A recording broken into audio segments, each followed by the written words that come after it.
هاي أمتك عشتي. السلام عليكم ورحمة الله وبركاته. الشما حرقفوني وروني من تبرا وردفتني اللي بقوا مجرتني السلام تان جالالات كبجاي سنبرا حاجة سنين جنة داتشاني دفني جرا مال قبتي دفتي جيتشون كيسان هينولو أدوان بريدو ياد بريدو qawadhee isinii dhufee jira. Viidiyoo kana hamma dhumaa yoo daawwattanii inni dhageettan jedhee amanaa.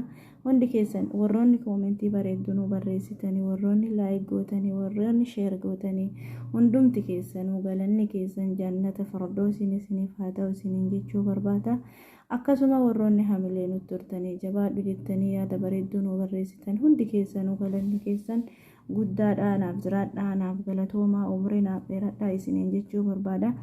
Ilmi namaa waan tokko irratti yoo nama jajjabeesse hedduu hamilee namatti tora. Hamileen nama barbaachisaa waan hojjetan kamuu irratti jechuudha. Saniifuu hedduu nuuf jiraadha, hedduu galatoomaa, galanni keessan dachaadha. Hedduu isin galatoofadha warroonni hagammaa sheer sabskiraayib gootanii isinirraallee babbannee jirra. Haaluma jireenyaatu nu balleessa.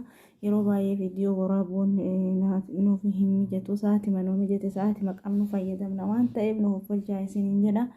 Sa'aatii sanitti yeroo gadhiifnee sheer gochuu sabskiraayib gochuudhaan nu jajjabeessaa isiniin jenna. Uummata qaalii adda dubbii ajaa'ibaa wayii koomentii takka irraa fudhadhee dhufe gaafii lamatu naaf barraa'e. Ol kaateen dubbattu akkasuma uffata hin qayyarattu. Koomentii lamaan sanarra dhaabadhee deebii fi yaada bareedaa isinii dhiyeessuu deema.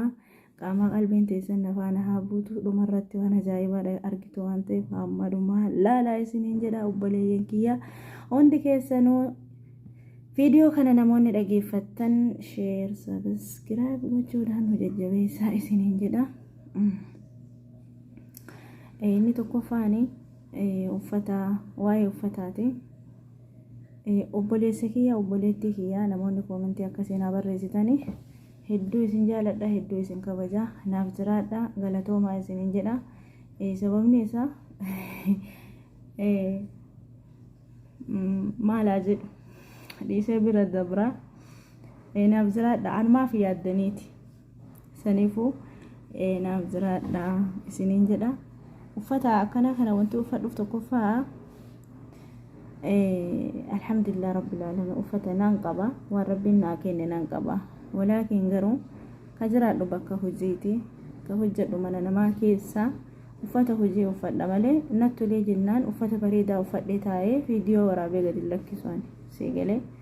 Saniifuu uffata akkanas wanti uffadhuuf uffata gulloo qabus wanti uffadhuuf waqtiin qorraan ofirraa ittisna waan ta'eef uffata akkanaa kana uffannee viidiyoo isinii waraabnaa isinii galee. Saniifuu yeroo qorraa waan ta'eef yoo xiqqaate uffata 3-4 irraan uffata akkanaa kana uffannee viidiyoo isinii waraabna. Saniifuu gamanumaan uffachaa isiniin jedha. Waa'een uffata jijjiirraa ilmi namaa gaafa biyya ba'u kaayyoo qaba.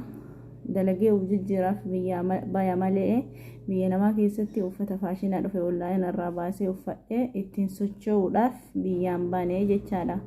Saniifuu an uffata haarayaa uffata faashina onlaayinii irraa bahee uffadhee akkanaaf akkana ta'uudhaaf viidiyoo waraabu no maaliif waan natti tole uffadhaan naaf ta'eera. Uffanni kun naaf ta'eera alhamdulillah rabbil alamin. Maaliif uffata hojiiti bakka hojii jira waan ta'eef anaaf naaf ta'eera jechaadha. Faashina onlaayinii irraa jijjiiruuf biyyaan baane. Garuu namni waan arge tokko waan hawwi tokko hin bitata. Gaafa bitannee bakki itti uffannu jirru ka jiraannu mana namaa keessa.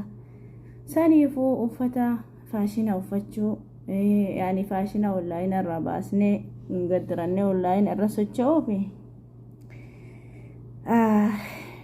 biyya namaa keessa mataa qaqqabatanii deeman malee onlaayinii irratti akkanaaf akkana ta'uun hin barbaachisu. Mana namaa keessa jirra waan ta'eef sa'aatii nuuf mijatetti viidiyoo sa'aatii nuuf mijatetti sa'aatii arganne viidiyoo waraabne toora miidiyaa irra gadhiifna malee sanuu yaada yoo qabaanne sanuu waan nutti tolle yoo argine irra waraabne gadhiisna malee na arguu fi mul'achuu fi miti. Kanaafuu namoonni barreeffama akkasii na barreessitanii hedduu galatoomaa isiniin jedha.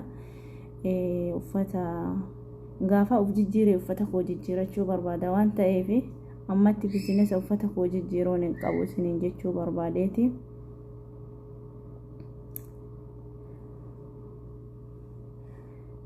ija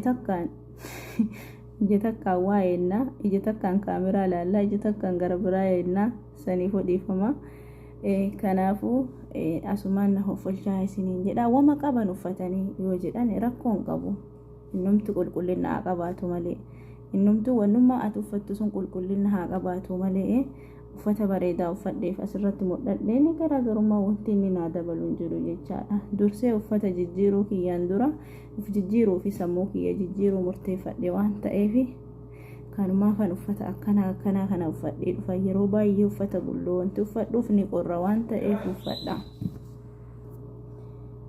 Inni lammataa ammoo ol kaatee hin dubbattu naan jedha barreeffamni wayii koomentiin akkasii otu naa barraa'e. Namni waan akkanaa nama barreessu Maammadoo yookaan nama dhiiraa na fakkaate. Saniifuu ani ol ka'ee waraabu haga dheeradhu na laalu immoo haga gabaabbadhu na laalu immoo haga furdadhu na laalu immoo haga qal'adhu na laalu immoo maalimaa koomentii akkanaa nama barreessitanii. Yaa waatis galatoomi taankii siin jedha iddoo galatoomi. Yeroo tokko waan nama seeqachiisu nama barreessuun illee bareedaadha, maaliif seeqachuun illee sunnaadha. Hedduu galatoomi siin jechuu barbaada. Ani akkuma beekamu mana hojii keessa jira malee bakka itti na laala na arga gara naan bu'ii gara siin bu'ii kana hin jiru. Yoon jiraadhe yoo akka itti namni na laalutti waraabaman viidiyoo seegalee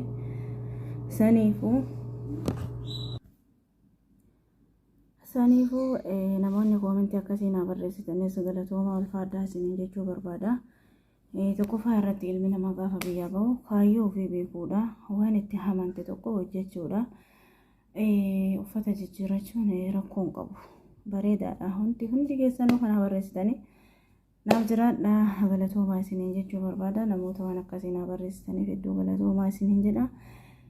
Waan tokkoffaa kaayyoo biyyaa baateef beekuudha malee wama argitee jijjiirtee onlaayinii kanarratti akkuma argite ta'uufi miti. Nama akkasii miti. Yoo danda'e yuutuuba kanarratti waan namni barnoota irraa argatu yaani yoo haalli naa mijate inshaallah yoo rabbiin jireenya biyya nama kana keessaa nu baase jechaadha. Jireenya biyya nama kana keessaa yoo na baase saniifuu jireenya kee biyyaa baate beekuudha qabdaa. Kaayyoo kan kee fuuldura beekuudha qabdaa.